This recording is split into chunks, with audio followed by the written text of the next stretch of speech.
Goree, an island of exploitation. For over 400 years, Goree was a marketplace for slaves. Millions were shipped from here to America, Europe, and Brazil. These days, anyone who travels to Senegal in West Africa usually visits Goree. UNESCO has declared it a World Cultural Heritage Site.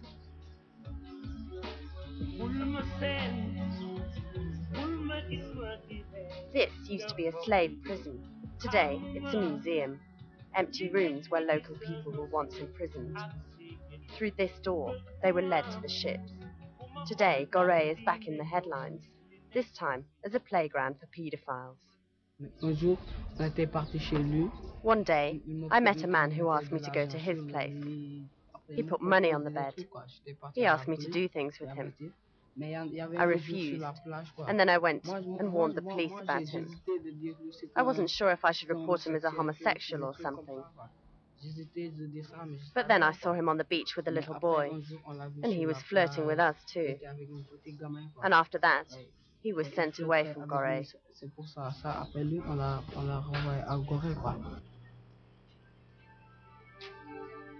Ali was 13 years old then. Boys make the acquaintance of white men as they leave the ferry, which crosses between the capital of Dakar and Goree.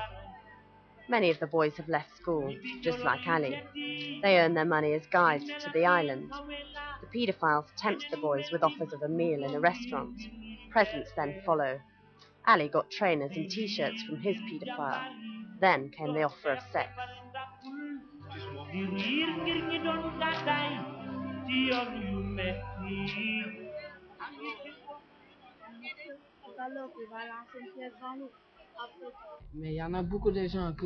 There are a lot of people who point the finger at you. If you speak out, the homosexual will go and talk to the police. It's you that's going to get caught. He's got more means than you because he's richer. As far as I'm concerned, there's no law in Senegal. Trying to meet a paedophile face to face, we knocked at this door, filming with a hidden camera. A German man lives here. For years, he's reputedly been living with a Senegalese boy, who's now an adult. But we were told we'd just missed him, and that he wouldn't be back in Goree for 3 months. Serino Mbe is a psychologist in Dakar. Because he criticised paedophiles, he's been attacked by the authorities, who fear a dip in their tourist revenues. When people are in shock, they can't talk. They feel ashamed and guilty. Goree is a landmark of our country, but everyone knows about the paedophiles, and I believe they're going to fight back. But the perversity with which the paedophiles are buying people off and establishing networks leads to enormous feelings of guilt. People have told me they never would believe so-and-so could abuse a child. He licked our genitals. With statements like these from some children, a few paedophiles have been convicted, but too few. This psychologist is running an awareness campaign to help children. He usually meets a wall of silence. An author who wrote an article on paedophilia entitled, "In Goree, Another Form of Slavery," was also heavily criticised. This Institute for Democracy and Cultural Development in Africa is run by a South African who is said to have lived with several of the boys. We tried to meet up with him, again without success, although his secretary told us he was at home. Goree is small, and a camera is immediately noticed.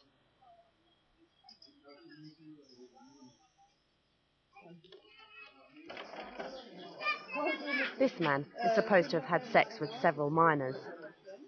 I'm not interested, he tells us. They should round up all the paedophiles in Europe first. Paedophiles feel safe here. It's hard to prove their guilt. They must be reported to the police or to be caught in flagranti.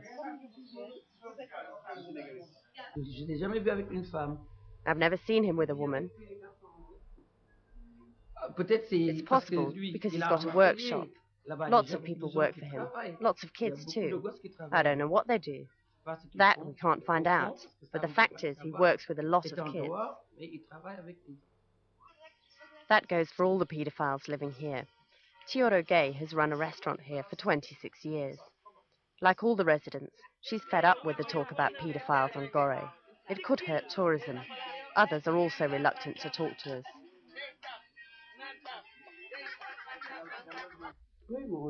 Really, we should arrest them, but we don't. Whether it's the police or the imam, nobody says anything. Marietta only wanted to be filmed in her house. She didn't want anybody to know she'd spoken to us. That would cause her problems. What does she think about paedophiles on the island? They're bad people. Really, we should kill them. And why is everybody silent about it? They don't say anything because of money. If you give out money, you can do what you want here.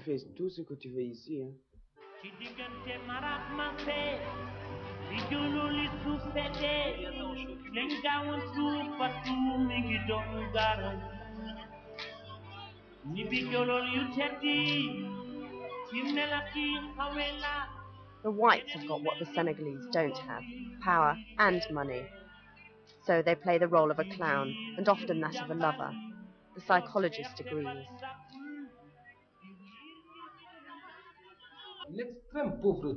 The extreme poverty of the population allows them to be compromised quite easily and become accomplices.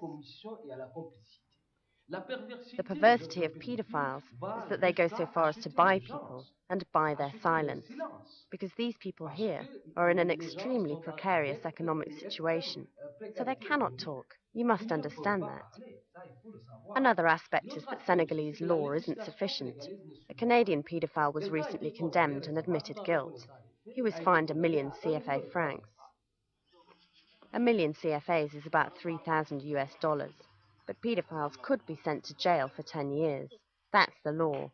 Even here in refuges for street kids, many children are forced to have sex.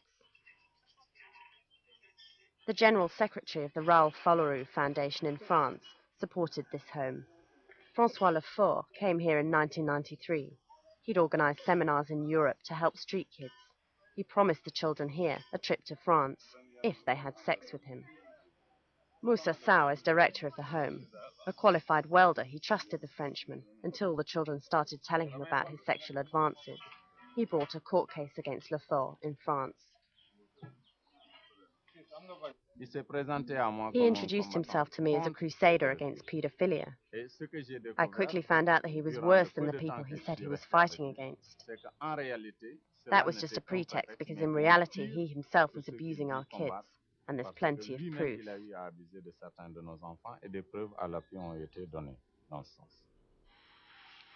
When he was 12 years old, this former street kid was persuaded to have sex with a Frenchman. The victim's identity has to be disguised. Lefort asked me if I'd had sex with a boy before. I said no. He asked me if I wanted to have sex with him. I said no. He said, if you do it with me, then I'll take you to France. So I said yes. So we went to his room. It was about 10 o'clock in the morning. We made love. Afterwards, he gave me 2,500 CFAs. The second time was that day at about 5 o'clock in the afternoon. He passed by the home, and he gave me a signal to follow him. We went to the room, and we did it again. Then he gave me 4,000 CFAs.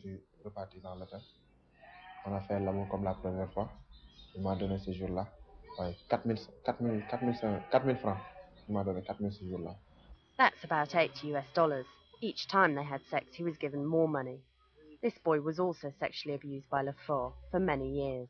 They were together in France, and in the evenings they watched porno films. He said he wanted to sleep with me. I asked why. He said, nothing. I just want you to do to me what we saw on the film.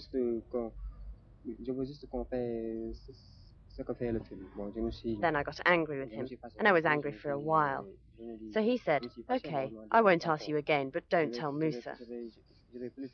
He said if I did tell, he'd get into trouble, and the money transfers to the refuge would be stopped. Then my friends would be back on the streets.